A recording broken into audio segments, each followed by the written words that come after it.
Hey everyone, welcome to another episode of Let's Warp Off with Kevin. If you don't like it, you can go warp yourself. My name is Kevin, and today we'll be talking about Star Trek Discovery, Season 2, Episode 8, If Memory Serves. What is going on with, again, Talos 4, The Red Angel, Section 31, Ash and Tyler duking it out? A lot happened in this episode, and it certainly was indeed a great one. And let's stick around and let's get into it and find out more. So we start off with a fantastic, great segment, which I don't think we've ever seen in Star Trek before, with the Previously On, that's showing the actual footage from The Cage, which is the first pilot episode of Star Trek. And I just really loved how you see Previously On Star Trek, all in yellow, and you're seeing all this footage, and it was like, what? It was such a fanboy moment. I was very excited. I just really couldn't believe it. I was like, oh, I can't believe they're showing this. This is so cool and retro, and they're tying this in. And that's why I really like about this episode so much, is that it really respected canon, and this is in a lot of ways a direct sequel to The Cage.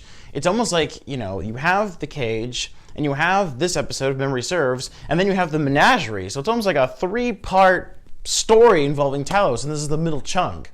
And I really liked that a lot. I thought this was a really cool, very sort of unique take for this episode. So Even Peck as Spock. We finally got to see Even Peck playing Spock, not as a complete, crazy babbling person like he was last week.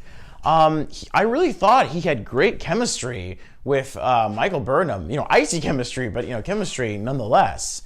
And I just, again, he really, even his voice, I think, even sounded like Leonard Nimoy, at least at times. I felt like, again, I feel like, Leonard Nimoy, owns that role. I think will always, he'll never top Leonard Nimoy. But I think that Ethan Peck is a very close second, perhaps. I think even outdoing Zachary Quinto, even from the Kelvin films. I think Quinto maybe had the cadence down. I don't know. I think Ethan Peck already is really coming up on him, being like, wow, this guy is doing a pretty good job as Spock, I have to say. So really kudos to him for doing that. And yeah, because again, it's not easy taking over such an iconic role, so I really give him props for doing that immensely. So we got to find out that the Red Angel pretty much came to Spock, it seems like 2 times. It seems like once when he was a child, because he was able to see a premonition of Michael being attacked, so he was able to save her, but this creature that sort of comes out from the ground, attacking her. And then we see that he has another vision where he sees that each Federation planet is sort of being destroyed, and it's a very sort of apocalyptic sort of vision. And it seems like the Red Angel is really definitely connected with him somehow, and we even get a close-up of the Red Angel, which is really kind of nice.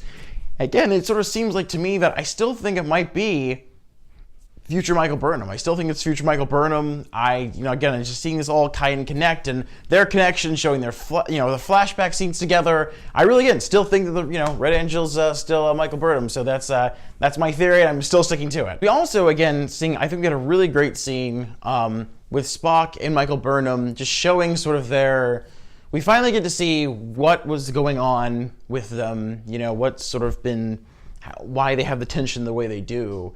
And I really thought there's a really powerful scene, and just showing that, Michael's trying to get Spock kind of away from her, because again, she's trying to get away from, the logic extremists, and, in order to get Spock to go away, kind of like, like a sick puppy or something, she calls, Spock, you weird little half-breed. It's a very, powerful scene. It was really emotional between the two. Again, great acting between both of them. I really thought this was a great, powerful scene that really gave Spock kind of an extra layer, a little bit dealing with his sort of being between not a Vulcan, not quite a human, almost sort of like he's sort of biracial. And so again, I really liked that sort of element. It gave that sort of another layer, another extra depth. So I really liked that a lot. We come back to the B plot, which essentially is between Ash Tyler and Hugh Culber. And the moment we've been waiting for, seeing how they're going to react to one another, since Ash killed Hugh last season. And so they're basically fighting, in the mess hall, and, they think about stepping in, but like Saru from, the recent Godzilla movie, he says, no, let them fight.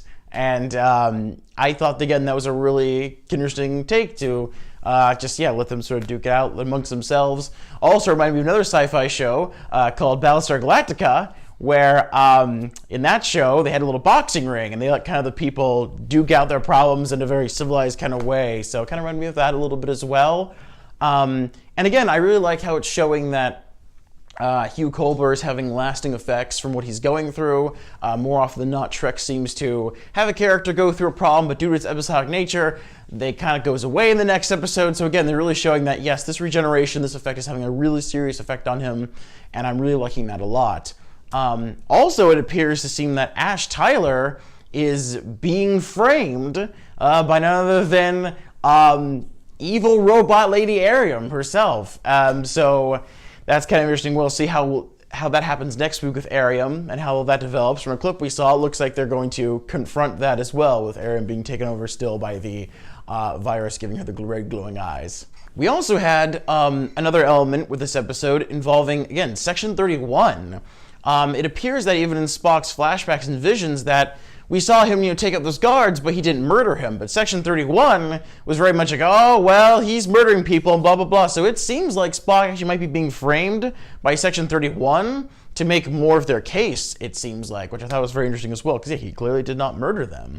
And also we learned in this episode, it seems like the Section 31 might be taking orders from Control, which seems like might be some sort of artificial intelligence, a giant computer perhaps. Again, it reminds me very TOS, very TOS. And I know there's maybe some tie-in with the book as well with the Star Trek canon universe, so I'll have to check that out and see if that's what I've heard about that. And again, Leland is once again trying to do his best as Section 31 agent, but alas, he gets fooled yet again by Georgiou. And of course, he gets fooled by the illusion, saying, goodbye, say goodbye, Spock. Goodbye, Spock. Very laughing moment there.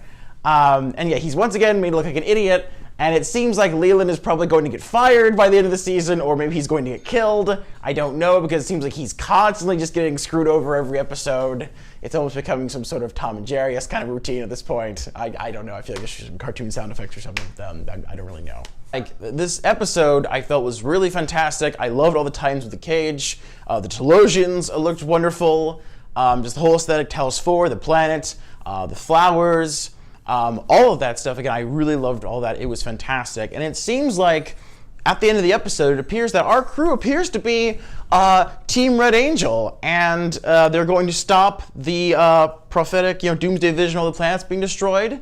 And it's going to pit them maybe against Section 31 for the rest of the season. So again, really excited to see how that played out. And again, I thought this was a great, awesome way to connect with the continuity of the show by bringing something new and combine the old with the new. And I thought, again, it's a stellar episode. Again, episode 8, continuing my theme of the even episodes being my favorite ones of the season and the odd ones maybe not so much. So again, so basically, I loved it. I give it a very high score. And again, I just want to make sure, again, if you like this video, please make sure to like, share, and subscribe with all your fellow Trekkie friends.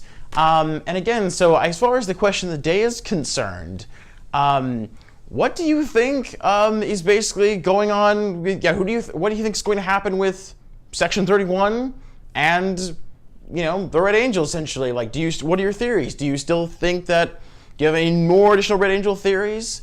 Any more things with Section 31? So again, anything with Section 31 or the Angel, any theories you want to talk about, comment below. Let me know and see. So again, until next time, I will see you all again later. All right, take care. Bye-bye.